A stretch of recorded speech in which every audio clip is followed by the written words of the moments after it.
চলো, thank you. এখনো doctor মানিক শাহের নেতৃত্বে ওইভাবেই কাজ করবে এবং তার সঙ্গে আরও দুইজন নতুন মন্ত্রী মুখে এসছে। প্রেম কুমার রিয়াং, ত্রিপুরাতে বড় মাত্রায় রিয়াং জনজাতি রয়েছেন, তাদের প্রতিনিধি ছিল না। আমার খুশি হয়েছি যে তাদের প্রতিনিধি এসছে। আর নতুন আরেকজন মন্ত্রী এসছেন রামপদ জামাতিয়া জনজাতি কমিউনিটি থেকে। আমি আশা করি ওনারা সবাই মানিক শাহের যে নেতৃত্বে ত্রিপুরার অন্তিম ব্যক্তি পর্যন্ত সমস্ত স্কিমগুলো পৌঁছে দেবে এবং ডেভেলপমেন্টই মূল মন্ত্র, সেটাকে সামনে রেখে কাজ করবে। সবাই এখনো অবাক যে মানে বিপ্লব দেব তিনি দায়িত্ব সামলাচ্ছিলেন, তিনি শুরু করলেন এবং ফ্রম 2016 আপনি যেভাবে মাটি কামড়ে পড়েছিলেন, আপনার সরে যাওয়াটা সবাইকে অবাক করছে। এই পরিস্থিতিটা হঠাৎ করে কেন? আমি যখন এসেছিলাম তখনও অবাকই হয়েছিল মানুষ, কারণ আমি ত্রিপুরাতে রাজনীতি ছিলাম না। তো আমি যখন এসেছি 2015-তে ত্রিপুরাতে মেয়ের 7 তারিখে এসেছিলাম ত্রিপুরাতে, তখনও মানুষ অবাক হয়েছে, আমাকে চিনত না। যখন মুখ্যমন্ত্রী হয়েছি তখনও মানুষ অবাক হয়েছে, যখন পার্টি প্রেসিডেন্ট হয়েছিলাম তখনও অবাক হয়েছে, এখন অন্য দায়িত্বে কাজ করব তো সেটা অবাক হয়েছে। তো আমার জীবনে সেটাই হয়, এটাই হয়তো আমার জীবনের রূপরেখা। নতুন কোন দায়িত্ব নিয়ে কাজ শুরু করবেন সেটা রাষ্ট্রের অধ্যক্ষই তয় করবেন। আর সর্বোপরি মাননীয় প্রধানমন্ত্রী। শেষ প্রশ্ন, জমাতে এসছে তো রামপুর জমাতে। শেষ প্রশ্ন, 2023-এ কি বিভিন্ন কোঅর্ডিনেশনের মাধ্যমে দল এবং সংগঠনের মধ্যে সমন্বয় সাধন করার ক্ষেত্রে আরও বড় দায়িত্ব হতে ওনাকে দেওয়া হবে এবং ওনার অভিজ্ঞতাকে পুঁজি করেই নতুন মুখ্যমন্ত্রী এগিয়ে যাবেন, আমরা সবাই এগিয়ে যাব। আর বিপ্লব দেব এমন ভাবলে ভুল হবে যে বিপ্লব দেব মুখ্যমন্ত্রী চেয়ার থেকে সরে গেছেন, ওনার যে কন্ট্রিবিউশন বা ওনার যে ভূমিকা দলে এবং প্রশাসনে সেটা থাকবে না, এটা ভাবলে ভুল হবে। আমরা বিপ্লববাবুকে কোথাও যেতে দেব না, দলও যেতে দেবে না। আমরা বিপ্লববাবু আমাদের হৃদয়ে রয়েছেন সবসময়, আগামী দিনেও থাকবেন, রাজ্যবাসীর হৃদয়ে রয়েছেন এবং আগামী দিনে বিপ্লববাবুকে সামনে রেখেই আমরা 23-এর নির্বাচনে আবার সেখানে জয়ী হব এবং আগামী দিনে বিজেপি সরকার প্রতিষ্ঠা। বিপ্লববাবু প্রত্যাশা কি মানিক শাহ পূরণ করতে পারবে? কেন পারবে না? আপনি তো মানিক শাহকে পারবেন, প্রথমেই আমি বললাম, কাল 3 দিন ধরে বলছি যে থিঙ্ক পজিটিভ, নেগেটিভ ভাবার কোনো কারণ নেই। কারণ আমি যদি বলি যে পারবে কি, আগে কেউ ভেবেছিল যে 18 সালে নির্বাচন আগে বিপ্লববাবু পারবে? তারপর আপনারাই বলেছেন বিপ্লববাবু ভালো কাজ করেছে, কেন ওনাকে সরিয়ে দেওয়া হলো? তারপরে আবার আপনারা বলবে যে মানিকবাবু তো ভালো কাজ করেছিল, ওনাকে কেন দায়িত্ব দেওয়া হলো না? তো এগুলো স্পেকুলেশন করে লাভ নেই। আমি আপনাদের সবাইকে আহ্বান রাখবো যে কোনো জিনিসে নেগেটিভভাবে না নিয়ে পজিটিভভাবে দেখুন। দল চিন্তা করে দায়িত্ব মানিকবাবুকে দিয়েছে, বিপ্লববাবুকে অন্য হয়তো দায়িত্ব দেবে, আমাদেরকে দায়িত্ব দেওয়া হয়েছে। স্বাভাবিকভাবে আমরা একটা পরিবার একসঙ্গে কাজ করব। And you are also part of the family, you are also part of that পরিবার। প্রত্যেকে পরিবারের সদস্য হিসেবে আপনারা কাজ করুন। এই রাজ্যটা আমাদের, এই রাজ্যটা আপনাদের, রাজ্যকে সুন্দর করব সেই দৃষ্টিতে সবাই কাজ করা উচিত। মেবার কুমার জমাতিয়াকে দেখা গেল না, মেবার কুমার জমাতিয়া দেখা গেল না, ওনাকে ড্রপ করা হয়েছে, কারণ এটা আইপিএফটির ডিসিশন, এটা বিজেপির ডিসিশন নয়। Mebar Kumar Jamatia has been a cabinet minister since the beginning, কিন্তু now the party has decided, means IPFT party has taken a call to drop him, and reasons based on to the leadership of IPFT. It is not known to the leadership of BJP. It is not at all our cup of tea. Thank you. নিয়েছে মানে কি 1 বছরের মধ্যে 2বার শপথ নিয়েছে, এটা আমি মনে করি আমার একটা ভাগ্য যে আমি 2বার শপথ নিয়েছি মন্ত্রী হওয়ার জন্যে। তো আমার কাজ হচ্ছে, আমাকে যেভাবে ত্রিপুরা রাজ্যের জনতা আমাকে এই দায়িত্বে পাঠিয়েছে এবং আমার দল যে ভরসা করেছে আমাকে এই দায়িত্ব দিয়ে, তো আমি সেটাই করব দলীয় নির্দেশে এবং ত্রিপুরা রাজ্যের মানুষের স্বার্থে, ত্রিপুরা রাজ্যের উন্নয়নের স্বার্থে। এবং আজকের এই দিনটা আমার জন্য কয়েকটা স্মরণীয় দিনের মধ্যে আজকের দিনটা একটা স্মরণীয় দিন। স্যার, আরেকটা কথা বলবো, কিছুদিন আর বেশি দিন বাকি নেই ইলেকশনের, সেই জায়গায় এত বড় একটা চেঞ্জ, সেটাকে আপনি কিভাবে দেখছেন? দেখুন, চেঞ্জ সাথে আমাদের নির্বাচনের কোনো সম্পর্ক নেই। আমাদের নির্বাচনী পলিসি আগে থেকে শুরু হয়ে গেছে, এটা নতুন কিছু না। আপনারা জানেন যে আমাদের পলিসি, আমাদের নির্বাচনী রণকৌশল সারা বৎসর আমরা সেই রকম কাজ করি। আমাদের কেন্দ্রীয় নেতৃত্ব আমাদেরকে সেইভাবে ট্রেনিং দেয়, সেইভাবে আমাদেরকে নীতি আদর্শ গাইডলাইন দিয়ে থাকে। তো সুতরাং মুখ্যমন্ত্রী চেঞ্জের সাথে আমাদের নির্বাচনী রণকৌশল আলাদা, সুতরাং কোনো সমস্যা হবে না। নতুন মন্ত্রী পদে আজ শপথ নিয়েছেন, প্রাথমিক প্রতিক্রিয়া কেমন লাগছে স্যার? কেমন লাগছে স্যার? কেমন লাগছে স্যার? ভালোই লাগছে, ভালোই লাগছে। কি পরিকল্পনা রয়েছে স্যার? পরিকল্পনা সরকার যা পরিকল্পনা হাতে নিয়েছে সেটা সরকার কেমন কাজ করেছে 4 বছরে? ভালোই কাজ করছে। আর কি কাজ করে? রাজ্যবাসীর উদ্দেশ্যে কি বলবে? হ্যাঁ এখন নিয়ে যাবে সেক্রেটারি। হ্যাঁ হ্যাঁ, স্যার রাজ্যবাসীর উদ্দেশ্যে কি বলবে? রাজ্যবাসীর উদ্দেশ্যে উন্নয়নের কাজ করা এটাই আমাদের লক্ষ্য। স্যার 10 মাস রয়েছে হাতে, কিভাবে কাজ করবে? যত মাস হাতে আছে তাতে যা করানো আমরা চেষ্টা স্যার 4 বছরে কতটুকু কাজ হয়েছে? আইপিএফটি অনেকটাই দুর্বল হয়ে দাঁড়িয়েছে, কিরূপ কাজ থাকবে আপনাদের? স্যার মেবার কুমার জামাতিয়া তো সরিয়ে দেওয়া হলো, সে বিষয়টা কিভাবে দেখছেন? স্যার আইপিএফটি অনেকটা দুর্বল অবস্থায় রয়েছে, কিভাবে শক্তিশালী করবে? স্যার মেবার কুমার জামাতিয়া কি সরিয়ে দেওয়া হয়েছে? কি বলবেন? একটা কোশ্চেন প্লিজ, কি বলবেন এটা নিয়ে? এটা মুজিদের কামাল, এখানে মানিক শাহের কামাল, আমাদের কার্যকর্তারা দিল্লি থেকে এসেছেন, পূর্ণ প্রধানমন্ত্রী দরকার ওরা বানিয়ে দিয়েছে রাজ্যটাকে আগিয়ে নিয়ে যাওয়ার জন্য। কোন জিনিসটাকে প্রায়োরিটি দেবেন আপনি নতুন মন্ত্রীর দায়িত্ব পেয়ে? দায়িত্ব আমার কোন দপ্তর হয় দেওয়ার পর অবশ্যই জনতার সাথে নেওয়া, যারা যাদের কোন দপ্তর দেবে জানি না, উনি দেবেন যে কোনো একটা দপ্তর। আসন্ন বিধানসভা নির্বাচনের জন্য হাতে খুব কম সময় রয়েছে, প্রথম কি কাজটা থাকবে বা কোন দিকে আপনার নজর থাকবে প্রথমে? জনতার চাহিদাটাকে মেটানোই আমাদের সবচেয়ে প্রায়োরিটি। জনতা হচ্ছে জনার্দন, আমরা তো সেবার জন্য এসেছি, আমরা সেবক, জনতার সেবক হিসাবে। যেন মোদিজি বলছেন আমি প্রধানমন্ত্রী নই, প্রধান সেবক, আমিও ত্রিপুরা রাজ্যের প্রধান সেবক হিসেবে কাজ করতেছি। ত্রিপুরা রাজ্যে যারা জনগণ রয়েছে তাদের উদ্দেশ্যে কি বার্তা থাকবে আজকে? তাদের উদ্দেশ্যে আমাদেরকে সহযোগিতা করার জন্য মোদিজির চিন্তাধারা, বিপ্লব দেবের চিন্তাধারা এবং ডক্টর মানিক শাহের চিন্তাধারা, অমিত ভাই শাহজি, দীনদয়াল উপাধ্যায় এবং ডক্টর শ্যামাপ্রসাদ মুখার্জি, অটল বিহারী বাজপেয়ীজি, ওনাদের যে পথে ওনারা অন্তিম ব্যক্তিকে উঠিয়ে নিয়ে আসার জন্য ওদের যে প্রয়াস, ওইটাকে আমরা এগিয়ে নিয়ে। স্যার সরকার কতটুকু কাজ করেছে? 1 বছর তো আছে আপনাদের কাছে, কোন কোন ত্রুটিগুলি রয়েছে বা সব কাজ হয়ে গিয়েছে? না, মোটামুটি আমাদের যে এজেন্ডা আছে বা আমাদের যে ইশতেহারটা ছিল, এটা তো অলমোস্ট অনেকেই হয়ে গেছে, কিছু বাকি রয়ে গেছে, এটা হয়ে যাবে, এর মধ্যে হয়ে যাবে। ধন্যবাদ স্যার।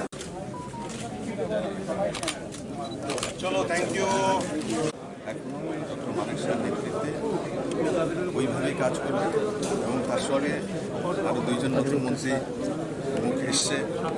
প্রেম কুমার রিয়াং, ত্রিপুরাতে বড় মাত্রায় রিয়াং জনজাতি রয়েছেন, তাদের প্রতিনিধি ছিল না, আমার খুশি হয়েছে যে তাদের প্রতিনিধি এসছে। আর নতুন আরেকজন মন্ত্রী এসছেন রামপদ জামাতিয়া জনজাতি কমিউনিটি থেকে। আমি আশা করি ওনারা সবাই মানিক শাহের যে নেতৃত্বে ত্রিপুরার অন্তিম ব্যক্তি পর্যন্ত সমস্ত স্কিমগুলো পৌঁছে দেবে এবং ডেভেলপমেন্টই মূল মন্ত্র, সেটাকে সামনে রেখে কাজ করবে। সবাই এখন অবাক যে বিপ্লব দেব তিনি দায়িত্ব সামলাচ্ছিলেন, তিনি শুরু করলেন এবং ফ্রম 2016 আপনি যেভাবে মাটি কামড়ে পড়েছিলেন, আপনার সরে যাওয়াটা সবাইকে অবাক করছে। এই পরিস্থিতিটা হঠাৎ করে কেন? আমি যখন এসেছিলাম তখনও অবাকই হয়েছিল মানুষ, কারণ আমি ত্রিপুরাতে রাজনীতি ছিলাম না। তো আমি যখন এসেছি 2015-তে ত্রিপুরাতে মেয়ের 7 তারিখে এসেছিলাম ত্রিপুরাতে, তখনও মানুষ অবাক হয়েছে, আমাকে চিনত না। যখন মুখ্যমন্ত্রী হয়েছি তখনও মানুষ অবাক হয়েছে, যখন পার্টি প্রেসিডেন্ট হয়েছিলাম তখনও অবাক হয়েছে, এখন অন্য দায়িত্বে কাজ করব তো সেটা অবাক হয়েছে। তো আমার জীবনে সেটাই হয়, এটাই হয়তো আমার জীবনের রূপরেখা। নতুন কোন দায়িত্ব নিয়ে কাজ শুরু করবেন সেটা রাষ্ট্রের অধ্যক্ষই তয় করবেন, জেপি নাড্ডাজি আর সর্বোপরি মাননীয় প্রধানমন্ত্রী। শেষ প্রশ্ন, মেবার কুমার জমাতিয়া নিয়ে শুধু বিষয় কি? জমাতে এসছে তো রামপদ জমাতে। শেষ প্রশ্ন, 2023-এ কি মুখ্যমন্ত্রীর পক্ষ 2023-এ কি বা বিভিন্ন কোঅর্ডিনেশনের মাধ্যমে দল এবং সংগঠনের মধ্যে সমন্বয় সাধন করার ক্ষেত্রে আরও বেরো দায়িত্ব হতে ওনাকে দেওয়া হবে এবং ওনার অভিজ্ঞতাকে পুঁজি করেই নতুন মুখ্যমন্ত্রী এগিয়ে যাবেন, আমরা সবাই এগিয়ে যাব। আর বিপ্লব দেব এমন ভাবলে ভুল হবে যে বিপ্লব দেব মুখ্যমন্ত্রী চেয়ার থেকে সরে গেছেন, ওনার যে কন্ট্রিবিউশন বা ওনার যে ভূমিকা দলে এবং প্রশাসনে সেটা থাকবে না, এটা ভাবলে ভুল হবে। আমরা বিপ্লববাবুকে কোথাও যেতে দেব না, দলও যেতে দেবে না। আমরা বিপ্লববাবু আমাদের হৃদয়ে রয়েছেন সবসময়, আগামী দিনেও থাকবেন, রাজ্যবাসীর হৃদয়ে রয়েছেন এবং আগামী দিনে বিপ্লববাবুকে সামনে রেখেই আমরা 23-এর নির্বাচনে আবার সেখানে জয়ী হব এবং আগামী দিনে বিজেপি সরকার প্রতিষ্ঠা। স্যার বিপ্লববাবুর প্রত্যাশা কি মানিক শাহ পূরণ করতে পারবে? কেন পারবেন? আপনি তো মানিক শাহকে পারবেন, প্রথমেই আমি বললাম, কাল 3 দিন ধরে বলছি যে থিঙ্ক পজিটিভ, নেগেটিভ ভাবার কোনো কারণ নেই। কারণ আমি যদি বলি যে পারবে কি, আগে কেউ ভেবেছিল যে 18 সালে নির্বাচন আগে বিপ্লববাবু পারবে? তারপর আপনারাই বলেছেন বিপ্লববাবু ভালো কাজ করেছে, কেন ওনাকে সরিয়ে দেওয়া হলো? তারপরে আবার আপনারা বলবে যে মানিকবাবু তো ভালো কাজ করেছিল, ওনাকে কেন দায়িত্ব দেওয়া হলো না? তো এগুলো স্পেকুলেশন করে লাভ নেই। আমি আপনাদের সবাইকে আহ্বান রাখবো যে কোনো জিনিসে নেগেটিভভাবে না নিয়ে পজিটিভভাবে দেখুন। দল চিন্তা করে দায়িত্ব মানিকবাবুকে দিয়েছে, বিপ্লববাবুকে অন্য হয়তো দায়িত্ব দেবে, আমাদেরকে দায়িত্ব দেওয়া হয়েছে।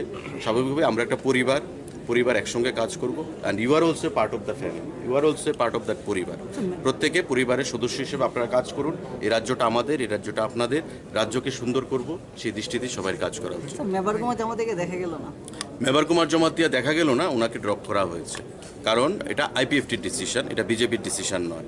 Mebar Kumar Jamatia has been a cabinet minister since the beginning, কিন্তু now the party has decided, means IPFT party has taken a call to drop him, and reasons based on to the leadership of IPFT. It is not known to the leadership of BJP. It is not at all our cup of tea. Thank you. Thank you. নিয়েছি মানে কি 1 বছরের মধ্যে 2বার শপথ নিয়েছি, এটা আমি মনে করি আমার একটা ভাগ্য যে আমি 2বার শপথ নিয়েছি মন্ত্রী হওয়ার জন্যে। তো আমার কাজ হচ্ছে, আমাকে যেভাবে ত্রিপুরা রাজ্যের জনতা আমাকে এই দায়িত্বে পাঠিয়েছে এবং আমার দল যে ভরসা করেছে আমাকে এই দায়িত্ব দিয়ে, তো আমি সেটাই করব দলীয় নির্দেশে এবং ত্রিপুরা রাজ্যের মানুষের স্বার্থে, ত্রিপুরা রাজ্যের উন্নয়নের স্বার্থে। এবং আজকের এই দিনটা আমার জন্য কয়েকটা স্মরণীয় দিনের মধ্যে আজকের দিনটা একটা স্মরণীয় দিন। স্যার আরেকটা কথা বলবো, কিছুদিন আর বেশি দিন বাকি নেই ইলেকশনের, সেই জায়গায় এত বড় একটা চেঞ্জ, সেটাকে আপনি কিভাবে দেখছেন? দেখুন, চেঞ্জ সাথে আমাদের নির্বাচনের কোনো সম্পর্ক নেই।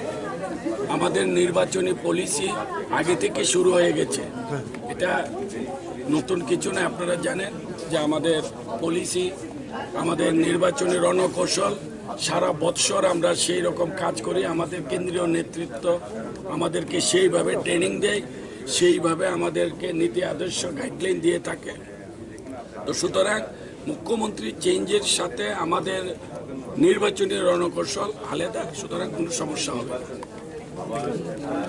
নতুন মন্ত্রী পদে আজ শপথ নিয়েছেন, প্রাথমিক প্রতিক্রিয়া কেমন লাগছে স্যার? কেমন লাগছে স্যার? কেমন লাগছে স্যার? ভালোই লাগছে, ভালোই লাগছে। কি পরিকল্পনা রয়েছে স্যার? পরিকল্পনা, সরকার যা পরিকল্পনা হাতে নিয়েছে সেটা সরকার কেমন কাজ করেছে 4 বছরে? ভালোই কাজ করছে। আর কি কাজ করে? রাজ্যবাসীর উদ্দেশ্যে কি বলবে? হ্যাঁ এখন নিতে যাবে সেক্রেটারি। হ্যাঁ হ্যাঁ, স্যার রাজ্যবাসীর উদ্দেশ্যে কি বলবে? রাজ্যবাসীর উদ্দেশ্যে উন্নয়নের কাজ করা, এটাই আমাদের লক্ষ্য। স্যার 10 মাস রয়েছে হাতে, কিভাবে কাজ করবে?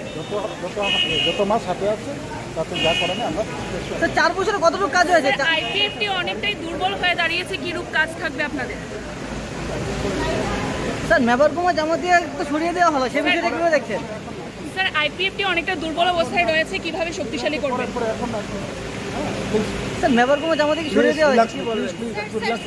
একটা কোশ্চেন প্লিজ, কি বলবেন এটা নিয়ে? এটা মুজিদের কামাল, এখানে মানিক শাহর কামাল, আমাদের কার্যকর্তারা দিল্লি থেকে এসেছেন,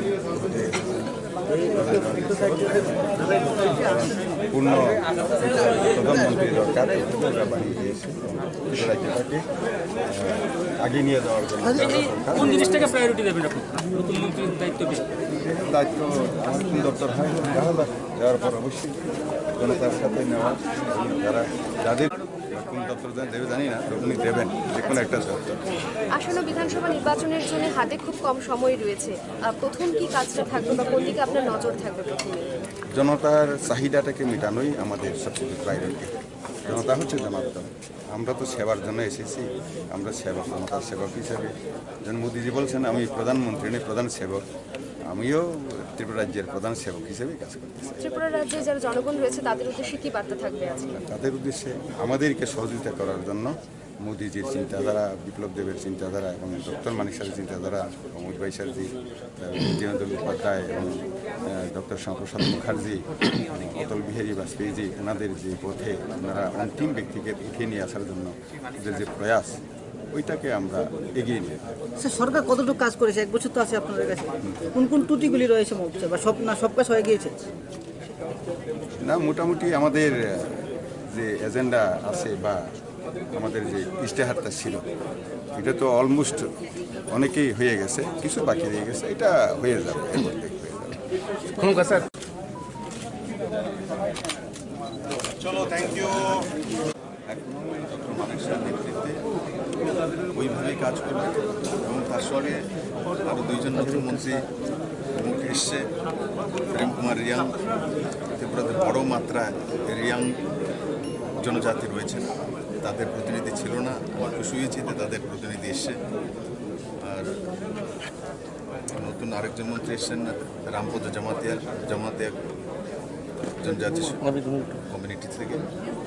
আমি আশা করি ওনারা সবাই মানিক শাহের যে নেতৃত্বে ত্রিপুরার অন্তিম ব্যক্তি পর্যন্ত সমস্ত স্কিমগুলো পৌঁছে দেবে এবং ডেভেলপমেন্টই মূল মন্ত্র, সেটাকে সামনে রেখে কাজ করবে। সবাই এখন অবাক যে বিপ্লব দেব তিনি দায়িত্ব সামলাচ্ছিলেন, তিনি শুরু করলেন এবং ফ্রম 2016 আপনি যেভাবে মাটি কামড়ে পড়েছিলেন, আপনার সরে যাওয়াটা সবাইকে অবাক করছে। এই পরিস্থিতিটা হঠাৎ করে কেন? আমি যখন এসেছিলাম তখনও অবাকই হয়েছিল মানুষ, কারণ আমি ত্রিপুরাতে রাজনীতি ছিলাম না।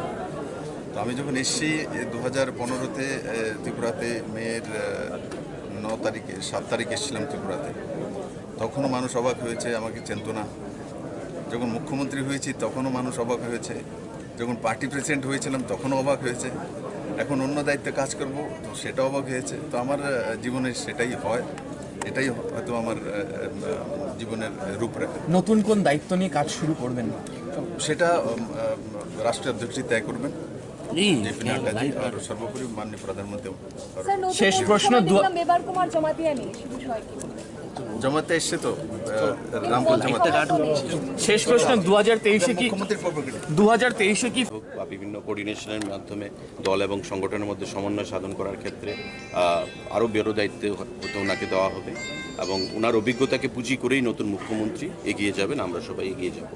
আর বিপ্লব দেব এমন ভাবলে ভুল হবে যে বিপ্লব দেব মুখ্যমন্ত্রী চেয়ার থেকে সরে গেছেন, ওনার যে কন্ট্রিবিউশন বা ওনার যে ভূমিকা দলে এবং প্রশাসনে সেটা থাকবে না, এটা ভাবলে ভুল হবে।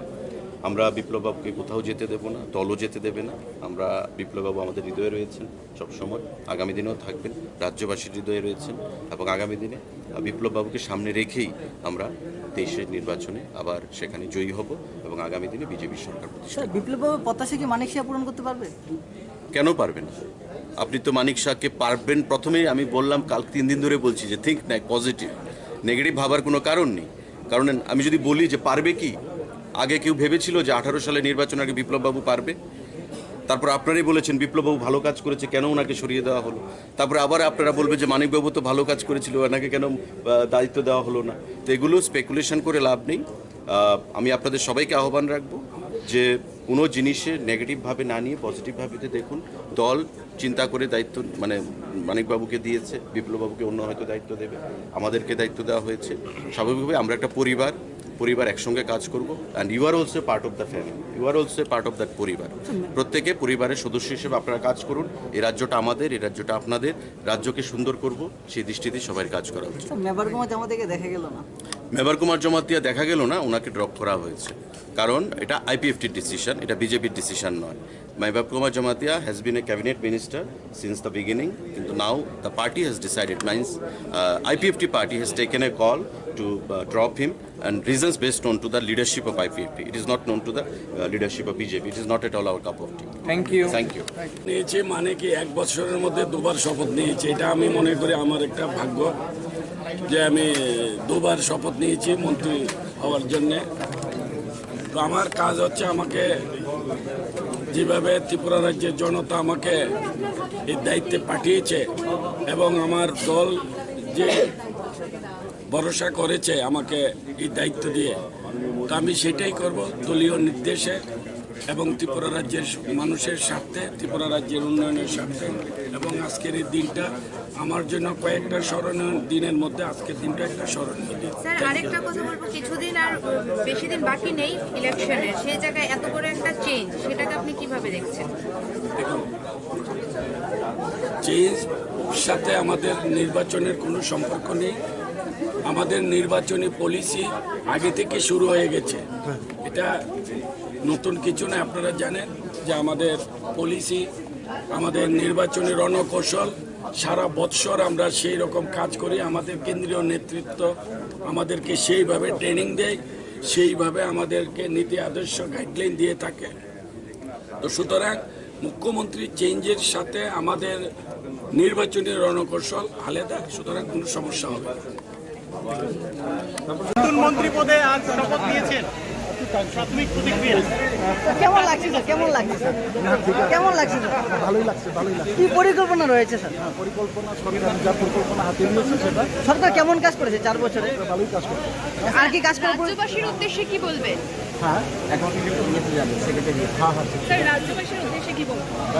রাজ্যবাসীর উদ্দেশ্যে উন্নয়নের কাজ করা, এটাই আমাদের লক্ষ্য। স্যার 10 মাস রয়েছে হাতে, কিভাবে কাজ করবেন? যত মাস হাতে আছে তাতে যা করানো আমরা চেষ্টা স্যার 4 বছরে কতটুকু কাজ হয়েছে? আইপিএফটি অনেকটাই দুর্বল হয়ে দাঁড়িয়েছে, কিরূপ কাজ থাকবে আপনাদের? স্যার মেবারকুমা জামাতিয়া তো সরিয়ে দেওয়া হলো, সে বিষয়টা কিভাবে দেখছেন? স্যার আইপিএফটি অনেকটা দুর্বল অবস্থায় রয়েছে, কিভাবে শক্তিশালী করবেন? স্যার মেবারকুমা জামাতিয়া কি সরিয়ে দেওয়া হয়েছে? কি বলবেন? একটা কোশ্চেন প্লিজ, কি বলবেন এটা নিয়ে? এটা মুদিজির কামাল, এখানে মানিক শাহের কামাল, আমাদের কাছে দিল্লি থেকে এসেছেন, পূর্ণ প্রধানমন্ত্রী দরকার, এটা বানিয়ে দিয়েছে রাজ্যটাকে আগে নিয়ে যাওয়ার জন্য। কোন জিনিসটাকে প্রায়োরিটি দেবেন আপনি নতুন মন্ত্রীর দায়িত্ব পেয়ে? দায়িত্ব আমার কোন দপ্তর হয় দেওয়ার পর অবশ্যই জনতার সাথে নেওয়া, যাদের কোন দপ্তর দেবে জানি না, উনি দেবেন যে কোনো একটা দপ্তর। আসন্ন বিধানসভা নির্বাচনের জন্য হাতে খুব কম সময় রয়েছে, প্রথম কি কাজটা থাকবে বা কোন দিকে আপনার নজর থাকবে প্রথমে? জনতার চাহিদাটাকে মেটানোই আমাদের সবচেয়ে প্রায়োরিটি। জনতা হচ্ছে জনার্দন, আমরা তো সেবার জন্য এসেছি, আমরা সেবক, জনতার সেবক হিসাবে।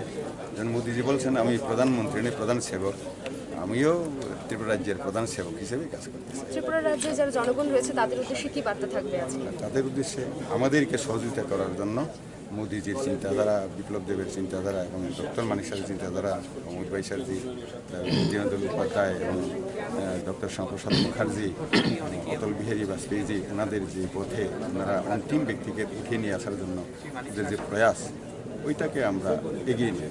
স্যার সরকার কতটুকু কাজ করেছে? 1 বছর তো আছে আপনাদের কাছে, কোন কোন ত্রুটিগুলি রয়েছে মোর্চা, বা সব কাজ হয়ে গিয়েছে? না, মোটামুটি আমাদের যে এজেন্ডা আছে বা আমাদের যে ইশতেহারটা ছিল, এটা তো অলমোস্ট অনেকেই হয়ে গেছে, কিছু বাকি রয়ে গেছে, এটা হয়ে যাবে, এর মধ্যে হয়ে যাবে। স্যার চলো, থ্যাংক ইউ। এখনো ডক্টর মানিক শাহের নেতৃত্বে ওইভাবেই কাজ করবে এবং তার সঙ্গে আরও 2 জন নতুন মন্ত্রী মুখ এসছে।